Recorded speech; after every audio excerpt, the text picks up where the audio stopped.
Hey, welcome to another video. Today I've got some pretty cool 2700 MMR arena for you guys. However, I wanted to pause real quick because I'm doing something pretty cool for you all.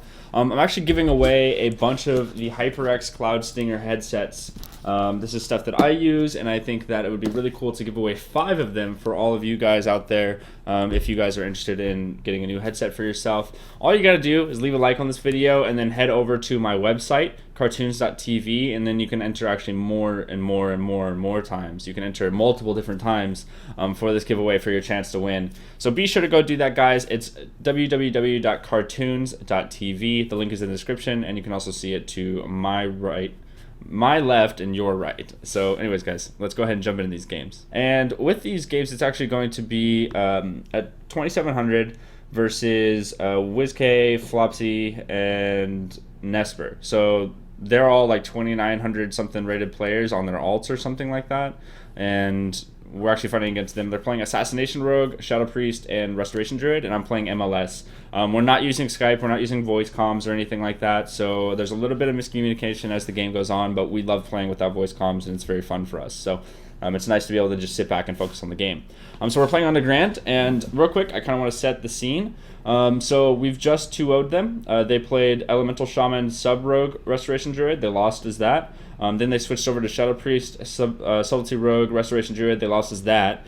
And then we've also we're on game 3, so that they've kind of trying to refine their strategy, and what they're trying to do is really like have a huge amount of damage with the Assassination Rogue, and also set up and have this this comp where basically you're setting up CC and instant CC. So they're going to be using silences, they're going to be using kidney shots, they're going to be using bashes into clones, into fear if they can get it, obviously, but it's not like super easy for them, because our job is to punish them whenever they try to do those setups. So once those like 5-second, 6-second instant CCs run out, we do an incredible amount of damage to the Shadow Priest and the Rogue, since they have to stand in the open and they can't leave line of sight, obviously. So that's how we're going to really be playing. We're going to be obviously trying to get some damage out right away, and honestly the first couple minutes of this game is kind of slow just because of our setups are a little bit wonky, since we're not using any voice comms.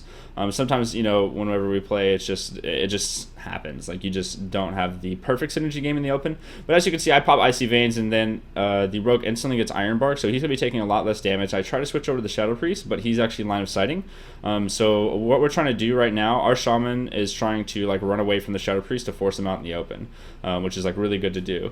And at the same time, it actually ends up the Druid gets a full Cyclone onto the enemy Warlock, or my Warlock, and we actually do a huge amount of damage out of that Cyclone, and we actually get the Shadow Priest to disperse, which is really important, because as you saw that the Shadow Priest was on the line of sight, he really wasn't in any trouble. But my Restoration Shaman, as he pulls away, as he runs away from where the Shadow Priest is standing in his safe spot, the Shadow Priest has to come out, and when he comes out, our comp is about doing damage to things that are just standing in the middle of the arena. That's what we do. We do a huge amount of damage to people just standing there. And since Shadow Priest had to run out and had to start casting in order to do damage, we were able to capitalize on that. There was no CC on both myself and Dia, the Warlock, and we were able to do a huge amount of damage to the Shadow Priest and force his disperse pretty much within 2 seconds. So that's really, really good. And then we're pretty much going to be switching over to the Rogue here. We're going to try and get him to use Cloak of Shadows. The Restoration Druid's in a pretty good spot. There's really no point in me trying to blink in and polymorph the Druid, because he's just going to shapeshift. Sometimes I try to, and it really doesn't work. And then the Druid will push up a little bit, and he'll try to Cyclone me, but since you can use a Blink and Prismatic Barrier, or Prismatic Cloak, or whatever it's called, and then actually you can just get those Cyclones to miss you. So every time he tries to Cyclone me, you can see in the left here, I actually use my Shimmer in order to have an immunity for that Cyclone. So I'm just not I don't have to waste my trinket on that CC or anything like that. And they also can't set up very well. So as long as I just keep away from this Druid, I run over to the left behind the pillar so that the Druid can't Cyclone me again, since I don't have Shimmer or Counterspell. The Druid actually gets feared. I could have followed up with a Polymorph. I actually do this twice this game, where I don't follow up the fear with a Polymorph, and it's actually pretty bad. We could have ended the game much sooner. If I did do that. So it just happens. It's just a mistake you learn from. We actually end up getting a huge amount of pressure onto the enemy Warlock, a lot of burst damage, and see how their positioning is really weird. They're not the Rogue is in. He's on the other side of the pillar or vanished. And like we pretty much just have to capitalize on their positioning mistakes, which they had quite a lot this game, it seems. And even though I didn't play it perfect, like it was still like, you know, it wasn't too bad to where like we couldn't get some defensive cooldowns to pop out of them, because right as they all three run behind a pillar, they're going to be in a really bad spot. All right, so they're going to try. You see how like they're all trying to kill me right now? Like they're all running towards me. The rogue's trying to get towards me, but he wasted a shadow step, so he can't do that. The druid actually just ran in and displacer beast at me because he's trying to bash me right now. He's trying to like land that 10-yard or 5-yard bash on me, stun me, and then they're going to use all of their silences and, you know, all of their damage available. But I actually like blink away from the druid, and he can't catch me anymore because he doesn't have displacer beast twice. So he's going to try and run at me again, but I think my warlock actually like cast fear on the druid here, and this is where like my critical mistake actually happens. Like I actually made a pretty big mistake. I triggered the bash, which is fine, but as you can see, the druid's in like he just uses PvP trinket on the infernal stun. So when destruction warlocks drop infernals, they have a AoE stun for like 2 or 3 seconds.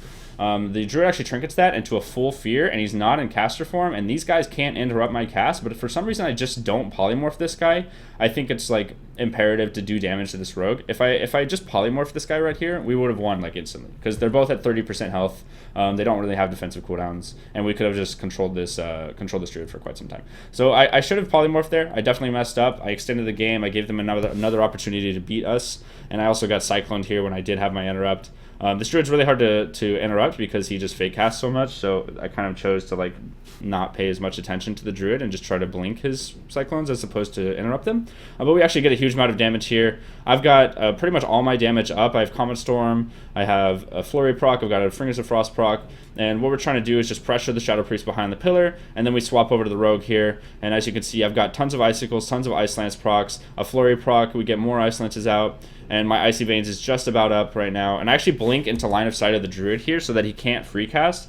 It's sometimes a cool play whenever you can blink around a pillar and like enter line of sight of a healer and then use your counterspell on them, because they can't react to it very fast. But this druid like proactively gets against that, so he knows that I'm trying to do that. So it's like he's not going to allow that. So pretty much all I do is I blink in line of sight of them, so he has to start fake casting, so he cannot finish those casts because he knows that I'm probably watching and trying to get that interrupt. But my Icy Veins comes up, so I'm going to get a huge amount of damage off right now.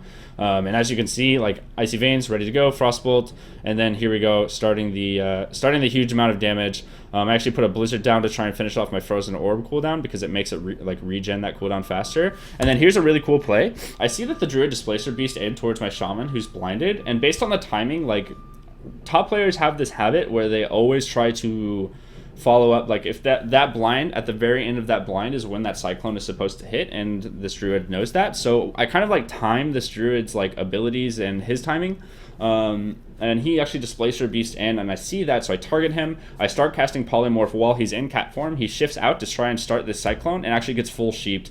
And there's like no way for this like team to come back after I get a full sheep. I actually blink the mind control so he can't mind control me whenever I have Prismatic Cloak, and then I actually do a huge amount of damage to the Shadow Priest, pretty much soloing him at the end there because I had Icy Veins up and I got 2 Flurry procs with a big Ebon Volt for a huge amount of damage. And that's pretty much the game, guys. You know, we had a lot of fun with this one, really. I definitely made mistakes, and I've definitely learned from them. And I think that since then, this was in the early parts of when my MLS started queuing together. Since then, we really did learn quite a lot, and we've already improved quite a lot. But this is like from the first part of like when we started playing together. So that's like when this game is from. So other than that, guys, you know, I hope you did enjoy this video. If you did, be sure to give a big thumbs up, and also subscribe to my YouTube channel. If you did not already, be sure to go enter this giveaway for the I'm giving away 5 of these, so 5 of you guys can win this. It's not going to be like just one headset and, you know, 1 in 10,000 chance to win. I've got 5, so hopefully you guys go enter that. It's on cartoons.tv, but that's pretty much it for me today, guys, and I will see you all tomorrow.